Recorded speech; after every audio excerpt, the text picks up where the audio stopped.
సర్వకర్మాణి మనసా సన్యస్యాస్తే సుఖం వశీ నవద్వారే పురే దేహి నైవ కుర్వన్న కారయన్. సర్వకర్మలను మనసులో సన్యసించేవాడు సుఖంగా ఉంటాడు. అటువంటి దేహి ఈ 9 ద్వారములు కల పురములో ఉన్నా ఏ కర్మ చేస్తున్నా ఏమీ చేయని వాడిగా, ఏమీ చేయించని వాడుగా ఉంటాడు. దేహి అంటే దేహములో నివసించువాడు. ఈ దేహమునకు 9 ద్వారాలు ఉన్నాయి. 2 కళ్ళు, 2 చెవులు, 2 ముక్కు రంధ్రాలు, 1 నోరు, మూత్రద్వారము, మలద్వారము, మొత్తము 9. 9 ద్వారముల గుండా ఈ దేహము ఒక పురము. ఈ పురములో నివసించే వాడినే దేహి, పురుషుడు అని అంటారు. ఆత్మస్వరూపుడు పురుషుడు. దేహములో అంటే శరీరం కల ఆడ మగ అందరూ పురుషులే.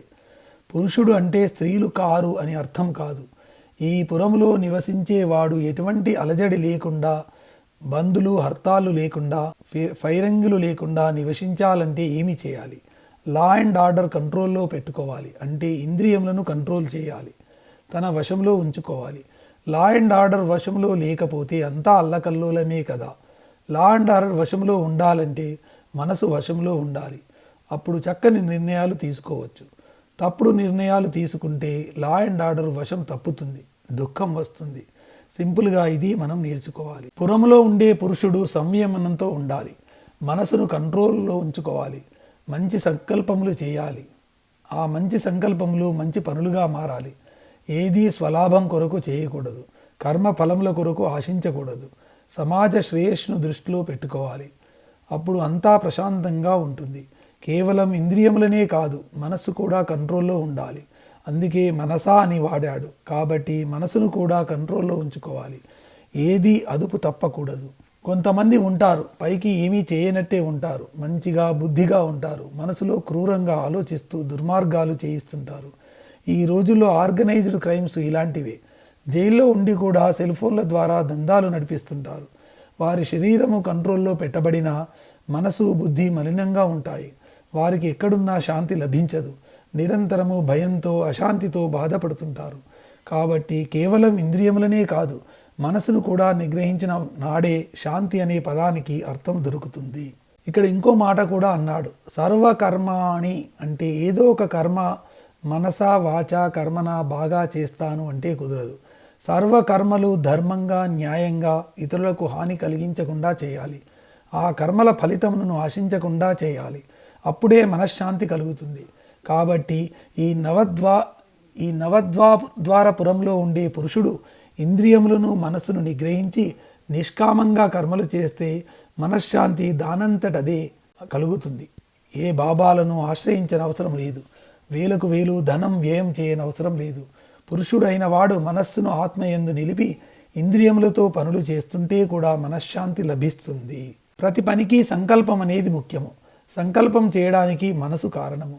ఆ మనస్సు ఆత్మలో లగ్నం అయితే ఇంద్రియములు ఏమీ చేయలేవు. తమ తమ నియమిత కర్మలను మాత్రమే చేస్తాయి. అటువంటి వాడు ఈ దేహములో ఉండి ఏ కర్మ చేసినా ఏమీ చేయనట్టే, ఏమీ చేయించనట్టే అవుతుంది. మనం మనస్సుతో బుద్ధితో ఇంద్రియములతో కర్మలు చేస్తుంటాము. పుట్టినవాడు కర్మలు చేయక తప్పదు. కానీ సాధకుడు ఏ కర్మలు చేసినా అవి నేనే చేయడం లేదు, ఈ శరీరము మనసు చేస్తున్నాయనే భావనతో ఉంటాడు. అంటే నేను చేయడం లేదు కాబట్టి ఈ కర్మ ఫలము నాది కాదు అని అనుకుంటాడు. దానినే మనస్సుతో కర్మలను సన్యసించడము అంటారు. ఆ ప్రకారంగా సర్వకర్మలను మనఃపూర్వకంగా సన్యసిస్తే అతడు సుఖంగా ఉంటాడు. అటువంటి వాడు ఈ దేహములో ఆత్మస్వరూపుడుగా నివసిస్తున్నాడు. ఆ దేహి ఈ దేహముతో ఇంద్రియములతో ఏ కర్మ చేసినా తాను ఏమీ చేయనట్టు, ఏమీ చేయించనట్టు ఉంటాడు. కేవలం సాక్షిభూతుడిగా ఉంటాడు. న కర్తృత్వం న కర్మాణి లోకస్య సృజతి ప్రభుః న కర్మ ఫల సంయోగం స్వభావస్తు ప్రవర్తతే. మానవులలో ఉన్న ఆత్మ ఎటువంటి కర్మలను గాని, ఆ కర్మలు నేను చేస్తున్నాను అనే కర్తృత్వము గాని, ఆ కర్మలు చేసే లభించే ఫలములను గాని సృష్టించలేదు. ప్రతి మానవుడు తన యొక్క స్వభావమును, అతని పూర్వజన్మ సంస్కారమును బట్టి ప్రవర్తిస్తున్నాడు.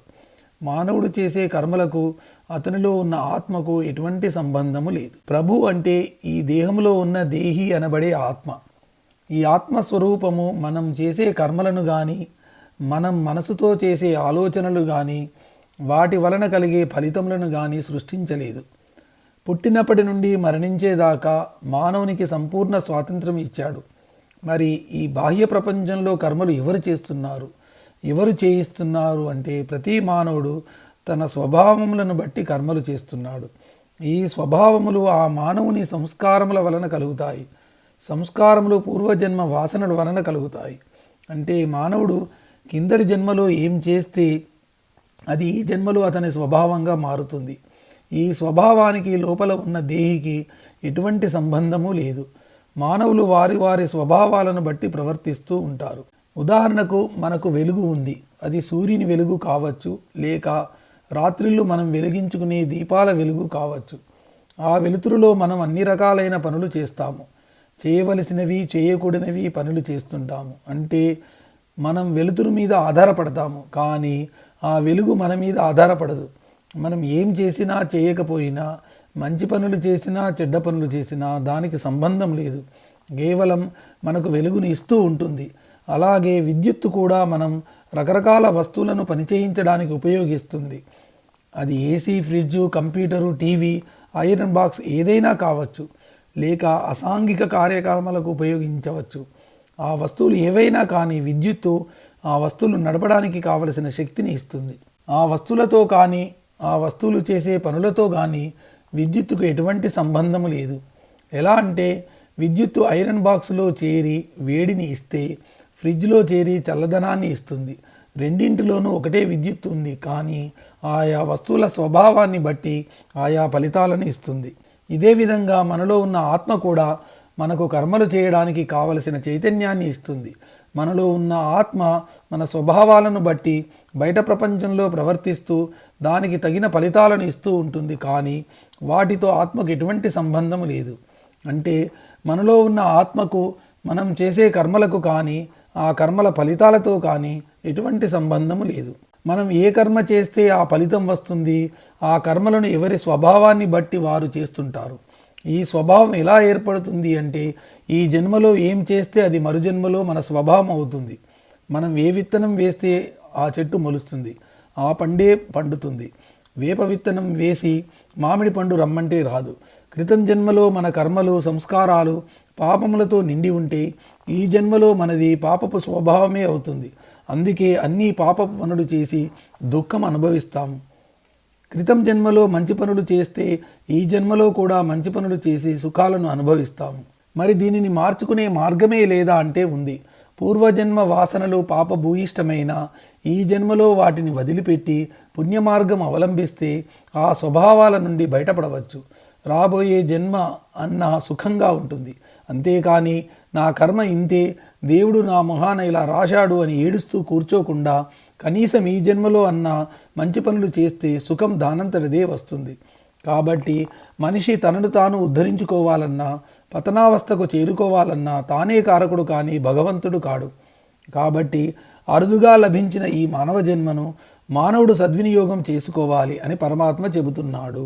నాదత్తే కస్యచిత్ పాపం నచైవ సుకృతం విభుః అజ్ఞానేనావృతం జ్ఞానం తేన ముహ్యంతి జంతవః. పరమాత్మ ఎవరి పాపపుణ్యములను తాను తీసుకోడు. ఎవరి పాపపుణ్యములతో పరమాత్మకు సంబంధము లేదు. కానీ మనలో సహజంగా ఉన్న జ్ఞానము అజ్ఞానంతో కప్పబడి ఉంది. కాబట్టి మానవులు అంతా భ్రమలో ఉన్నారు. మనం చేసే పాపపుణ్యాలకు పరమాత్మయే కారణమని, మన పాపాలు అన్నీ పరమాత్మ తీసుకుంటాడని, ఆయనే మోస్తాడని భ్రమ చెందుతున్నారు. అది నిజం కాదు. ఈ శ్లోకంలో పరమాత్మ ఒక సత్యాన్ని లోకానికి బోధిస్తున్నాడు. ఎవరు చేసిన పుణ్యంతో కానీ పాపంతో కానీ పరమాత్మకు సంబంధము లేదు. ఎవరి పుణ్య పాపములకు వారే బాధ్యులు. పరమాత్మ ఏ విధంగానూ బాధ్యుడు కాడు. ఎవరి పుణ్యపాపములను పరమాత్మ స్వీకరించడు. పరమాత్మ కేవలం సాక్షి. పరమాత్మ అంటే అన్ని ప్రాణులతో ఉన్న ఆత్మస్వరూపుడు, చైతన్య స్వరూపుడు. కానీ మానవులు ఈ విషయంలో మోహంలో పడి ఉన్నారు. దేవుడి వలననే మనకు కష్టాలు వస్తున్నాయి, మనం దేవుడిని నమ్మితే ఆ దేవుడు మన పాపాలు తీసుకుంటాడు అని ప్రచారాలు జరుగుతున్నాయి. అవి అపోహ మాత్రమే. మానవులు అజ్ఞానంతో అవిద్యతో ఈ అపోహలో ఉన్నారు. ఈ దేహమే నేను అనే భావన వలననే ఈ అపోహ కలుగుతూ ఉంది. ప్రపంచంలో తిరుగుతూ ప్రపంచంలో ఉండే వస్తువులను అనుభవిస్తూ వాటి మోహంనకు లోనై కర్మలు చేసేది మానవుడు. మరి ఆ కర్మ ఫలములకు దేవుడు ఎలా బాధ్యుడవుతాడు? ఈ విషయం తెలియని మూర్ఖులు మానవులు. మానవుడు చేసిన పాపములు పోవడానికి ఒకటే మార్గము, అదే నిష్కామ కర్మయోగము. దాని వలన వచ్చేదే జ్ఞానయోగము. ఇంకా ఏ విధంగా కూడా మానవుడు చేసిన పాపములు పోవు. జ్ఞానము అంటే నేను వేరు, శరీరం వేరు అనే భావన కలగడము. కాబట్టి ముందు తనలో ఉన్న వాసనలను పోగొట్టుకోవడానికి ప్రయత్నించాలే కానీ దేవుడు నా పాపాలు మోస్తాడు అని అనడం అవివేకము. ఇంకా వివరంగా చెప్పాలంటే మానవుడు తన పుణ్యపాపములను తానే సంపాదించుకుంటాడు, అనుభవిస్తుంటాడు, మరలా జన్మ పొందుతుంటాడు. ఇందులో ఎవరి ప్రమేయమూ లేదు. భగవంతుడు ఎవరి పుణ్యపాపములను స్వీకరించడు. కాబట్టి నిష్కామ కర్మతో కర్తృత్వ భావన లేకుండా కర్మలు చేసి జ్ఞానము పొంది పాపముల నుండి విముక్తి కావాలి కానీ దేవుడి మీద తోసేయడం సరికాదు. ఎవరు కర్మ చేస్తారో వారే ఆ కర్మ ఫలం అనుభవించాలి. అంతేకాని ఒకరు కర్మ చేస్తే మరొకరు ఫలితం అనుభవించరు. కాబట్టి ఒకరి కర్మ ఫలములకు మరొకరు కారణం కాదు. మానవులు పాపాలు చేసి పాప ఫలం అనుభవిస్తూ దేవుడు నాకు కష్టాలు తెచ్చిపెట్టాడు అని భావించడం తప్పు. మానవుల కష్టాలకు సుఖాలకు దేవుడు ఏ విధంగానా బాధ్యుడు కానప్పుడు మరి ఎవరు బాధ్యుడు అంటే మనలో ఉన్న సూక్ష్మ శరీరము. దానిని అంటిపెట్టుకున్న గత జన్మ వాసనలు అనే సమాధానం వస్తుంది. మనలో ఉన్న మనోబుద్ధి అహంకారాల సముదాయమే సూక్ష్మ శరీరము. ఈ సూక్ష్మ శరీరము ఒక దేహం నుండి మరొక దేహానికి ప్రయాణం చేస్తూ ఉంటుంది.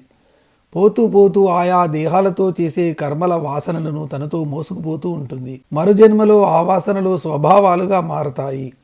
ఆయా స్వభావాలకు అనుగుణంగా ఏ దేహములో ఉంటాడో ఆ దేహము మీద విపరీతమైన అభిమానములతో కర్మలు చేస్తూ వాటికి తగ్గ ఫలితాలను పొందుతుంటాడు మానవుడు. ఈ కర్మలు చేయడానికి శక్తి కావాలి కదా. మనలో ఉన్న ఆత్మ చైతన్యము, మనలో ఉన్న మనోబుద్ధి అహంకారాలకు, ఇంద్రియ తన్మాత్రలకు తగిన శక్తిని మాత్రమే ఇస్తుంది. ఆ శక్తితో వాడు ఏం చేస్తాడో ఆత్మకు అనవసరము. కేవలం సాక్షిగా చూస్తూ ఉంటుంది. ఇది తెలుసుకోవడమే ఆత్మజ్ఞానము అని అంటారు. మానవ సహజమైన ఈ ఆత్మజ్ఞానము అజ్ఞానంతో కప్పబడి ఉంది. ఆ కారణం చేత ఈ మానవులు మోహంలో పడిపోతున్నారు. ఇక్కడ జంతవహ అని వాడారు.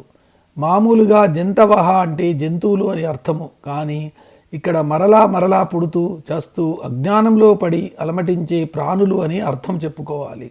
జంతువులకు జ్ఞానం ఉండదు, అవి కర్మజీవులు. జంతు అంటే పుట్టిన ప్రాణి. పుట్టిన ప్రతి ప్రాణి జంతువు అయితే మానవత్వం ఉన్నవాడు మాత్రము మానవుడు అనిపించుకుంటాడు. మనీషి అవుతాడు. అందుకే ఎవరైనా దుర్మార్గుణ్ణి తిట్టాల్సి వస్తే ఒరే కుక్క, గాడిద, పశువ, దున్నపోత అని తిడతాము. నీకంటే అవే నయమురా అని కూడా అంటాము. అంటే వాడిలో మానవత్వం నశించి పశుత్వం ప్రబలింది అన్నమాట. మనలో అజ్ఞానము, దాని వలన పుట్టిన మోహము, దేహాభిమానము ఉన్నంతకాలము ఈ జనన మరణ చక్రంలో తిరుగుతూ ఉండటము తప్పదు. మరి ఈ అజ్ఞానము పోవాలంటే ఏం చేయాలో తర్వాతి శ్లోకంలో వివరించాడు పరమాత్మ.